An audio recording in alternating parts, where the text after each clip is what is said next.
Hello there, welcome. Today we're diving into what's really killing your retention that actually has nothing to do with your offer.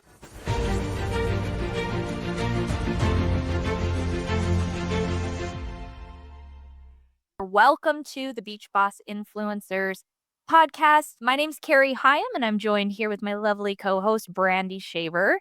And we're the founders of Beach Boss Influencers. And today we're getting into something I think is going to hit a lot of you right in the chest. And I know that it did for me. The first time I taught, was in this place. And I think it's important. And honestly, it's one of those topics that sounds so simple on the surface, but when you really dig into it, you realize how much it's affecting your business in ways you probably haven't even considered yet. So, Brandy, set us up, lay the foundation. What are we talking about today? Absolutely. So we are talking about what's really killing your retention. And like Carrie said, it really has nothing to do with your offer. It has a lot more to do with other things. So today we're talking about follow up, right? And I know most of you just went gag because we all hate follow up. All of us do. And more specifically, the follow up that you're not doing and what it's actually costing you. And I want to start with the story because this is one of those topics that became really real for me through someone else's experience. I have a friend, someone I've known for years in the online space, who just walked away from his business about 3 years ago, completely walked away, left his income, left everything he built, and just stopped. And I never really knew the full story until recently when I was chatting with this friend, right? And I finally asked him what happened, and he got quiet for a second, and then he said something I haven't been able to stop thinking about. He said it like this: nobody followed up with me. Okay. I was struggling, is what he said. And I thought if someone just reached out to me even once, I would have stayed, but they didn't. So I assumed nobody cared. That's so heavy when you think about that, right? Because a lot of people when they're joining a business, they're joining someone, right? Whether you're network marketing, affiliate marketing, whatever type of business you have, there's usually someone that's introduced you to this business, and then to feel like you're like alone on an island. Mhm. And from the outside, it probably just looked like he gave up, right? People around him are like thinking, "Oh, he just lost interest." But that's not what happened at all. He wasn't lazy. He wasn't a quitter. He was someone who simply needed one conversation, like just one, and that conversation never came. And I think that is so much more common in this space than people realize, and not just in like a team dynamic, but across every kind of online business. When you think about clients or customers or community members and communities that you're building, like people who said yes to you in some way and then quietly started drifting, and you never knew why because you never reached out to find out. Right. And that's exactly it. And here's what really gets me. Think about your own world right now, right? Think about the people in your community, on your email list, in your programs, among your customers, whatever it might be. There are people right now who have gone quiet. They've stopped engaging. They've stopped showing up. And the easy assumption is that they lost interest or moved on. But a lot of those people are in the exact same spot my friend was. They're struggling, they're overwhelmed, they're confused, and they are quietly waiting to see if anyone notices, if they actually matter. They haven't left yet, but they're on the edge, and the thing standing between them staying and them walking away is one simple message from you. So let's talk about like the data side of this, because I know there's some research that really backs this up. And honestly, when I first heard these numbers, I kind of did a double take. Brandy, do you want to go into that and what we're looking at? Yeah, absolutely. So this comes from a Harvard Business Review, and the numbers are kind of staggering when you really sit with them. 48% of salespeople, nearly half, never make a single follow up attempt after initial contact. Not one. Hmm. They have the first conversation, they send the first message, make the first pitch, and then nothing. They just move on. And on the flip side of that, 80% of sales requires at least 5 follow ups to close, at least 5. And most people stop at 1 or 0.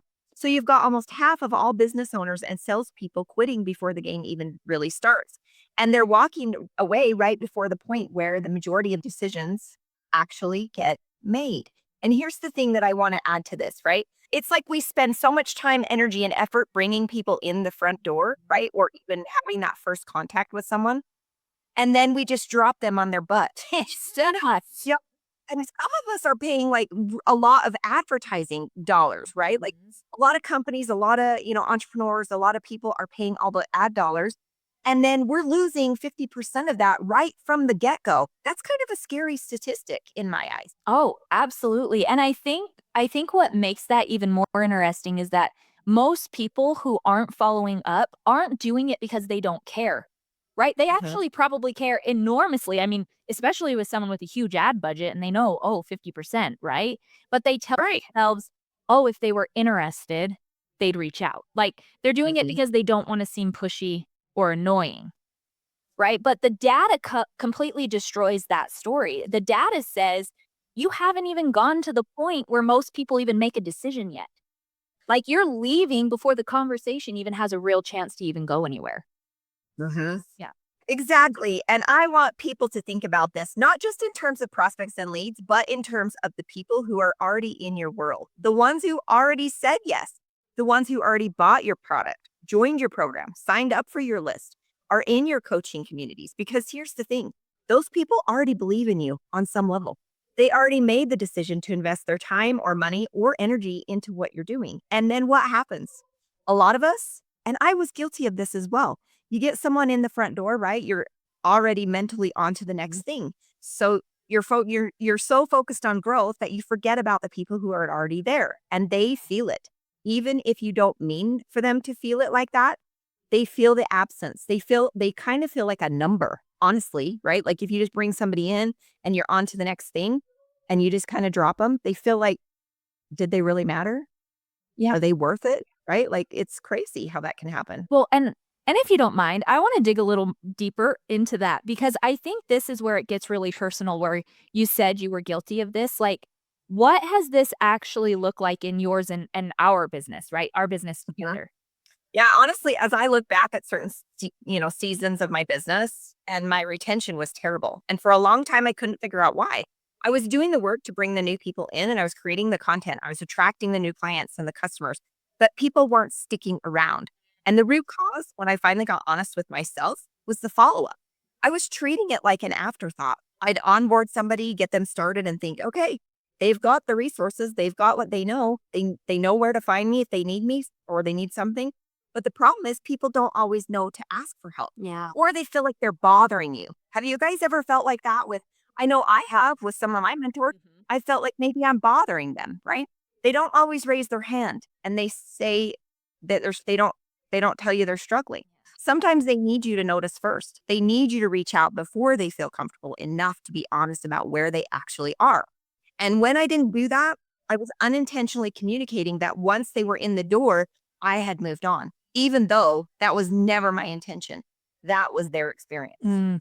And I really think it comes down to like intention versus impact. And it's such an important distinction because your intention might be to give someone space, to not be overwhelming or, to kind of let them move at their own pace. Mhm. But their experience might be feeling like they don't matter to you anymore, right? And once someone feels that way, like if they feel that, oh, they don't care about me anymore, it's really hard to get them back. And they don't usually tell you that's how they feel either. They're just going to quietly disappear. Yeah, and that's dangerous. The dangerous part because it's not like they send you an angry email or leave you a bad review, right? They just fade out. They just disappear. And you don't even know you lost them until it's way too late. Mhm. And that's where I think follow up might be the single most underrated skill in the online business. It's not glamorous. None of it is glamorous. It doesn't make for flashy content strategy, right? But the compounding effect of doing it consistently or not doing it is massive. Yeah. All right. So I want to reframe something here because I know the word follow up, right? Like it kind of has a icky feeling, like a gross connotation to a lot of people. It sounds salesy, right? Or it might Right. be pushy. And it conjures up the image of someone like blowing up your inbox saying like, "Oh, just circling back for the fifth time," right? So, how do you think about follow up in a way that doesn't feel like that? Yeah, and this is so important. Follow up is not a sales tactic. It's how you show people they matter. That's the reframe. When you follow up with someone, whether it's a prospect, a client, a customer, a community member, a team member, maybe of yours, you're saying, I haven't forgotten about you. You are still on my radar and I care about what's happening with you. And that energy is completely different from following up because you want something from them, right? The best follow ups I've ever sent or received have nothing to do with the transaction. They are just, hey, I was thinking about you. How are things going? Or, hey, I saw this and thought about you. Or even just, hey, I noticed I haven't heard from you in a while and I wanted to check in. That's it. No agenda, no pitch, just genuine human connection. And in a world where everyone is fighting for attention and everyone is trying to get something from someone, the person who shows up just to give, just to check in, just to care, that person stands out in a way that no ad or funnel ever could. Yeah, and I think that's where the real business case for follow-up lives.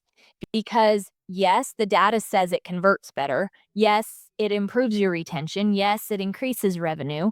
But underneath all of that, it's the trust, right? It builds that trust. And trust is the actual currency of an online business. Everything else is built on top of that. Completely. And the people who have built the most sustainable, resilient online businesses that I've ever seen, they are almost always the ones who are exceptional at the follow up. Not because they have some fancy automated system, although systems help, but because they have genuinely made it a priority to make the people in their world feel seen and valued. And that is something you can start doing today with zero budget and zero tools. You just have to decide it matters to you. Yeah. And so let's get practical then. Like, what does a good follow up practice actually look like for someone running an online business? Like, if someone's sitting there and they're thinking, okay, I've recognized that maybe I've dropped the ball here, like, where do they start? Yeah, that's a really great question. So the first thing I always say is get out of your head and into a system because the reason most people don't follow up consistently isn't that they don't care, it's that life gets busy, right? And it falls through the cracks. So whether that's a CRM, a simple spreadsheet, a note in your phone, or whatever works for you, we love Lead Magics personally. It's Yeah. actually built for entrepreneurs by entrepreneurs, but you need somewhere you can actually see who needs a follow up and when. Visibility is everything. And for me, this was a huge hole in my business. I really struggled with this because I'd get busy, right? And then I just forget the follow up piece. But once you can see it, you can act on it. From there, I think about follow up in categories. You've got new customers or clients who just came in, and those people need to check in within 48 to 72 hours. That is your most critical window. They just made the decision and they need to feel like it was the right one. Yeah. Then you've got existing customers or community members who need regular value adds and genuine check ins to keep them and their relationships with you warm. And then you've got prospects who haven't converted yet. And for those people, I love the rule of five. Give yourself permission to follow up at least 5 times before you move on.